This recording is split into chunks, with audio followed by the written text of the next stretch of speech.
শুভ সকাল আমার প্রিয় পরিবার, তোমরা সকলেই কেমন আছো?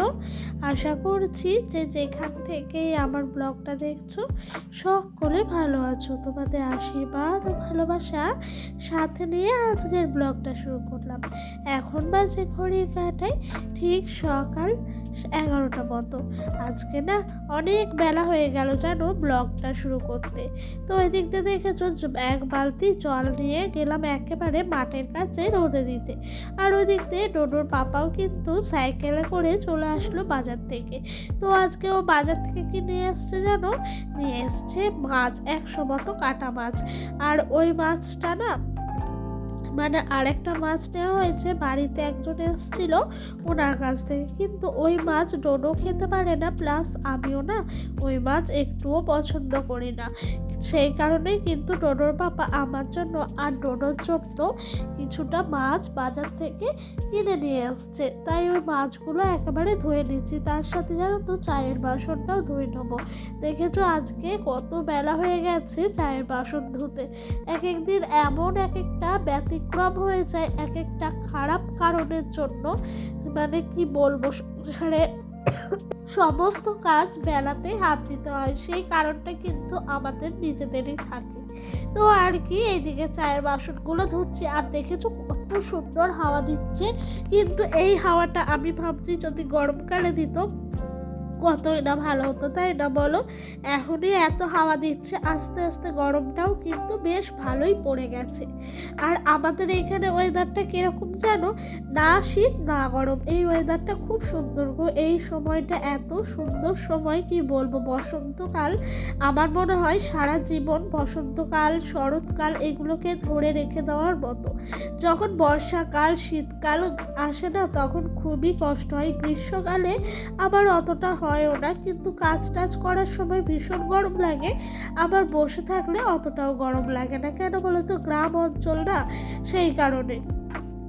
আর বর্ষাকাল আর শীতকালে প্রচুর কষ্ট হয়, কারণ বর্ষাকালে এত বৃষ্টি হয়, রান্না করা বাসন মাজা সমস্ত কাজই তো আমাদের বাইরে, তাই না? ঘরের তো কোনো কাজই নেই, সেই কারণে কিন্তু আরও কষ্টটা হয়। আর এই দিক দিয়ে কিন্তু সুপারির গাছের যে ডালগুলো থাকে সেগুলো দিয়েই আজকে রান্না বসিয়ে দিয়েছি। আর দেখেছো উনানের মধ্যে কেমন হাওয়া লাগছে, এক এক সময় আগুন কিন্তু আমার মুখের কাছেই চলে আসছে। আর এই মাছগুলো হলো ছালখোলা ট্যাংরা, আমার শ্বশুরবাড়িতে নাম বলে এই মাছগুলোর।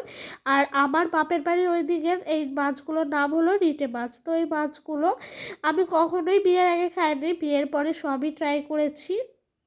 এমনকি এই মাছটা আজও আমার হাত দিতে ঘেন্না লাগে, মানে ধুতে কাটতে বাছতে এগুলো করতে ভীষণ ঘেন্না লাগে বলে আমি কিছুই কিন্তু করি না। এগুলো যার কাছ থেকে নেওয়া হয় সে কেটে দেয়, বা বাড়ির অন্যান্য সদস্যরাও কিন্তু এই কেটে ধুয়ে সমস্তটাই নুন হলুদ মাখিয়ে তারপর আমার সামনে রেডি করে। না হলে এই মাছ কাটতে আমার ভীষণ ঘেন্না লাগে। আমি দেখেছি এই মাছ যেদিন আমি কেটেছি সেদিন কিন্তু এই মাছ একটু হলেও মুখে আমি ছোঁয়াতে পারিনি।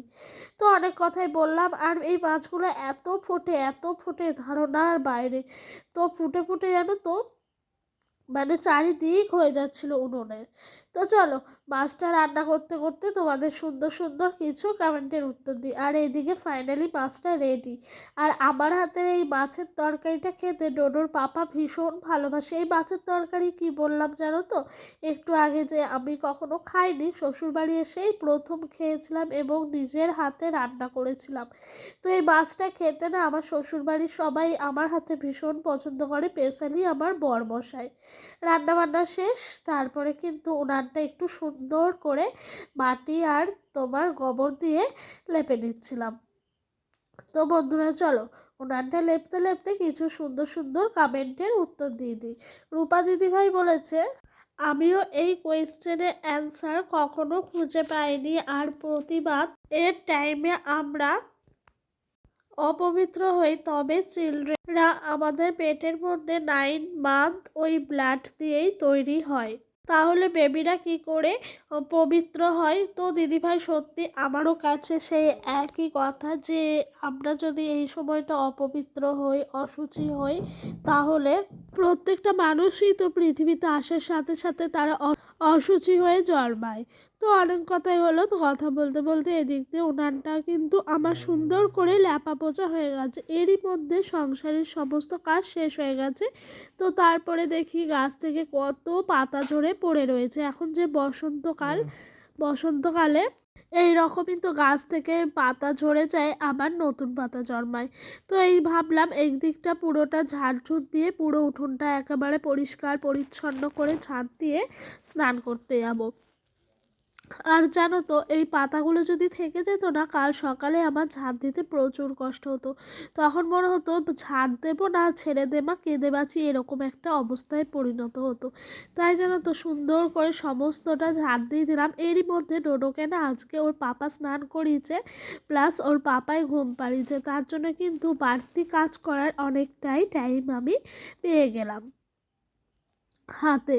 তো বন্ধুরা চলো তোমাদের সঙ্গে ঝাঁট দিতে দিতে আরও একটা সুন্দর কমেন্টের অ্যান্সার দিই।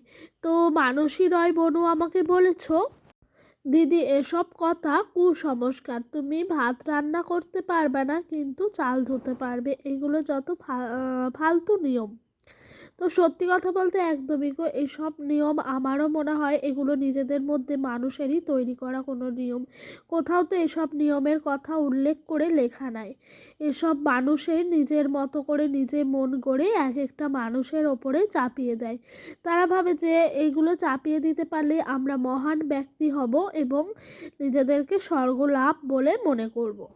তার জন্যই ওনারা এরকমটা করে থাকে। তো বন্ধুরা চলো, এদিকটা তো আমার ঝাঁট দেওয়া হয়ে গেল। আর জানো তো, বাড়িটা দেখতেও না কত সুন্দর লাগছে।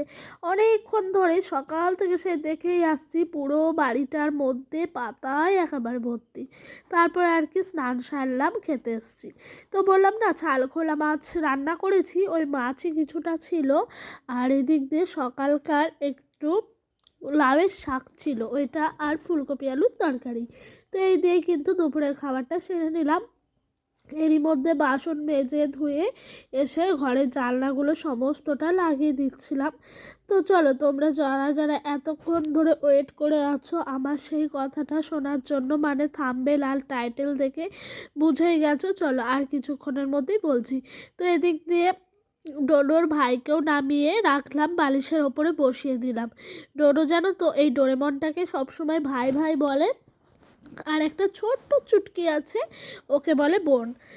তো আর কি এদিক দিয়ে সমস্ত কিছু গুছিয়ে গোছগাছ করে রাখছি, আর ডোডো ওই দিক দিয়ে এসছে। আর সত্যি কথা বলতে আজকে না মনটাও একটু ভালো নেই, একটু মনটার মধ্যে আপস অ্যান্ড ডাউন মিসিং চলছে। তো বন্ধুরা কথা বলতে বলতে দেখো টোটো এদিকে এসে কিন্তু ওই প্যান্টটা নিয়ে মাথায় পড়তে যাচ্ছে। ও ভাবছে এটা ওর লাল কালারের টুপি। তো আর কি, ছোট মানুষ ছোট ছোট বুদ্ধি। তো এই আয়নাটা নিয়ে দেখেছো কেমন মুখ দেখছে। ও কিন্তু যখনই আমাকে দেখে আমি কোনো কাজ করি, ও কিন্তু সেই কাজটা করারই কপি করে। তো এই দিক দিয়ে সমস্ত জামা কাপড় গুছিয়ে নিচ্ছি, আর ওই দিক দিয়ে ওর সাথে বসে বসে একটু গল্প করছি। ও দেখছি আয়নাটা নিয়ে খেলা করছে বেশ সুন্দর করে। আর এই আয়নাটা আমার মা আমাকে বিয়েতে দিয়েছিল, আজকে 3 বছর হয়ে গেল আমার কাছে আছে। আমি যে এইসব জিনিসগুলো, মানে বিয়ের যাবতীয় জিনিসগুলো স্মৃতির খাতায় বন্দি হিসাবে রেখে দিতে। তো আমার গোছানো তো কমপ্লিট হয়ে গেল। এদিক দিয়ে ডোডো দেখেছো আমার পেটিকিওরটাও ভরে দিচ্ছে, মানে ও ঠিক আমার মতো করে সুন্দর করে গুছিয়ে রাখারই চেষ্টা করছে।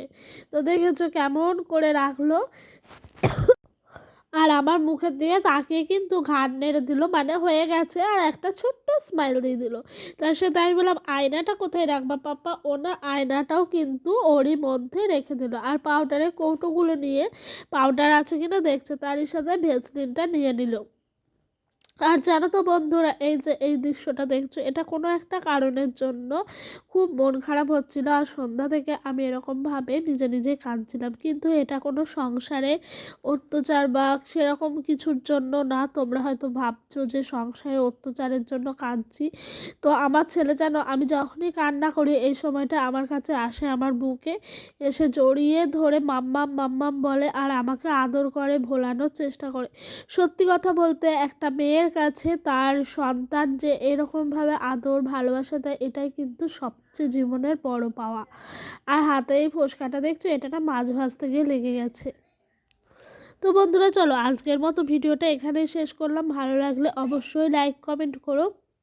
আর যদি আমার ভিডিওটা তোমাদের আরও ভালো লেগে থাকে চ্যানেলটি সাবস্ক্রাইব করে পাশে থাকা বেল নোটিফিকেশানটা অন করে দিও আমার নিত্যদিনের ভিডিওগুলো তোমাদের কাছে সবার আগে পৌঁছে যাওয়ার জন্য। তো বাই, এখানেই শেষ করলাম।